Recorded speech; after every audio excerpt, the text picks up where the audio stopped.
फिर ये क्रियाकांड क्या है? ये भोजन नहीं करना, उपवास करना, व्रत करना, निर्वृत्ति है क्या ये सब? कि भैया ये सब ये है कि जीव को ज़्यादा से ज़्यादा अपनी आत्मा का अनुभव करने का टाइम मिले, उसका परद्रव्य में समय नहीं जाए, इसके लिए था। लेकिन हुआ क्या कि वे व्रत उपवास ही धर्म बन गए। वो जो डिब्बी थी जिसमें हीरा रखना था, तो हीरा तो गायब हो गया, वो डिब्बी को संभालते फिर रहे। बस इसलिए हम लुट गए। और ऐसे कितने बार लुटे? ये कहाँ लिखा? हम ऐसे लुटे कहाँ लिखा? मुनिव्रत धार अनंत बार, ये लिखा है। ये मुनिव्रत धार अनंत बार माने पुण्य ने हमें लूट लिया। मुनिव्रत धार अनंत बार माने हम जड़ की क्रिया में उलझ के रह गए।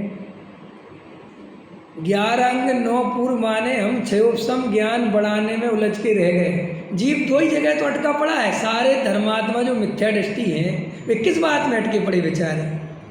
बस इसी बात में अटके पड़े हैं कि उनके दिमाग में शास्त्र पढ़ो, स्वाध्याय करो, शास्त्र पढ़ो। एक तो ये घुस गया, तो शास्त्र पढ़ते रहते, विवक्षाएं समझते रहते, लगे रहते, पढ़ते रहो, जिस अपेक्षा से, जिस अपेक्षा से, जिस अपेक्षा से, जिस अपेक्षा से, तो पंडित बन जाते हैं। और दूसरा काय में लग जाते हैं, ये मत खाओ, ये मत खाओ, ये मत करो, इसमें इतना पाप, ये मत करो, इसमें इतनी हिंसा, अरे ये मत करो, इसमें ये वक्त, ये वो फला ढगा, ऐसी दिनचर्या बनाओ, सुबह इतने बजे उठो, फिर ये करो, फिर ये करो, फिर ये सामायिक करो, फिर वो करो।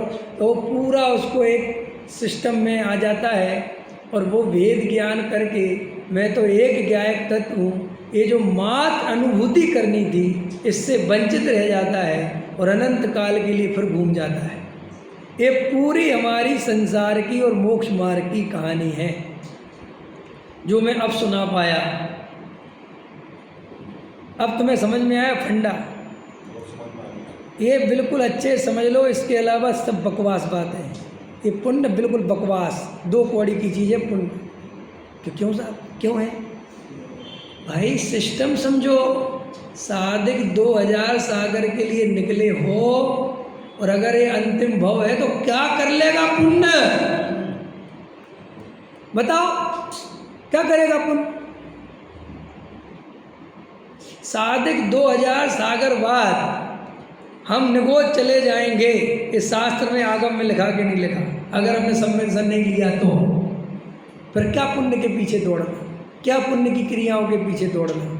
वेद ज्ञान के पीछे दौड़ना, ध्रुव तत्व की पहचान करना, उस ध्रुव में अपनापन करना। हम भगवान की पूजा करने नहीं जन्मे हैं। ऐसे तो हम बहुत पूजा करे आए जन्मों जन्मों से, भगवान थोड़ी मोक्ष दे देंगे हमें। हम गुरु के पैर दबाने के लिए नहीं जन्मे हैं। लोगों को ऐसी बातें कठोर लगती हैं, लेकिन ये मृदुता काम आने वाली नहीं है।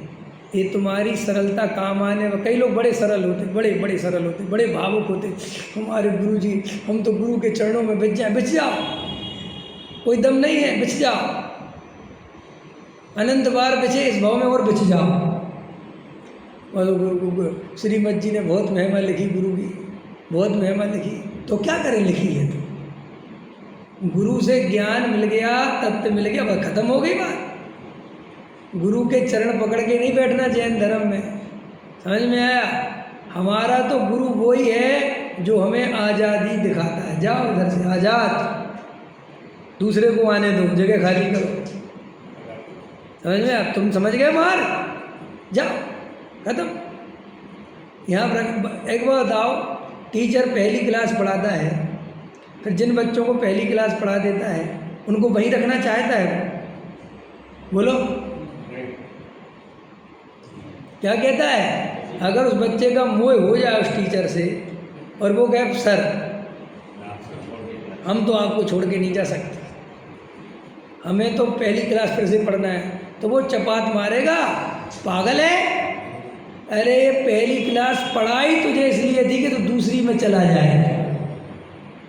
आया समझ में? और वो ही बच्चा, क्यों, जब ये तुम्हारे क्या आते हैं, 10th आती है, तो वो फेयरवेल होता है ना, कभी कभी स्कूल बदल जाते 10th से दूसरी स्कूल में, तो फेयरवेल कर देते बच्चों की, तो बच्चे रोते हैं, बड़े आंसू निकलते हैं, बहुत आंसू निकलते, मोह हो जाता है ना अपने टीचरों से। लेकिन देखो वो टीचर भी जानता है, ठीक है क्षणिक रोना आ रहा है, रो ले, लेकिन आप पकड़ के मत बैठ जाना, निकल यहाँ से जा। और देखो टीचर अपनी आंखों के सामने कितने बच्चों को निकाल देता है, और जब तक पढ़ाता है वे बच्चे उसे जान से प्यारे होते हैं। आपको पता है टीचर का बच्चों से बहुत गहरा संबंध हो जाता है। अगर ऐसा मौका पड़ जाए कि बच्चे को बचाना पड़े और टीचर को जान देना पड़े, तो टीचर अपनी जान दे दे, ऐसा मोह हो जाता है। फिर भी कितना गजब है कि वो बच्चा निकलता है तो टीचर को खुशी होती है, बहुत अच्छा। और वो 90% से पास हो जाए तो और ज़्यादा खुशी होती है, बहुत ही अच्छा, समझ में आया। और वो अगर टीचर से भी अच्छा मैथ्स करने लग जाए तो टीचर को और ज़्यादा खुशी होती, वाह वाह, समझ आए। देखो दुखी नहीं होता अगर असली टीचर हो। ऐसे ही गुरु से शिष्य आगे निकल जाए तो गुरु को बहुत खुशी होती है, नहीं समझ में आया। कभी कभी डॉक्टर साहब जब अपने कुछ शिष्यों को याद करते थे हृदय से, तो कहते थे मेरे से भी बढ़िया प्रवचन करता है, मैं इतना अच्छा नहीं समझा सकता, वो समझा सकता है, समझ में आया। जितना अच्छा न्याय मैं नहीं समझा सकता, मेरा वीर सागर समझा सकता है, ऐसा बोलते थे। जितनी अच्छी प्राकृत मुझे नहीं आती वो सुदीप जी को आती, ऐसे बोलते थे और प्रसन्न होते थे। तो गुरु कभी बांधता नहीं, और जो बांधे वो कभी गुरु नहीं हो सकता।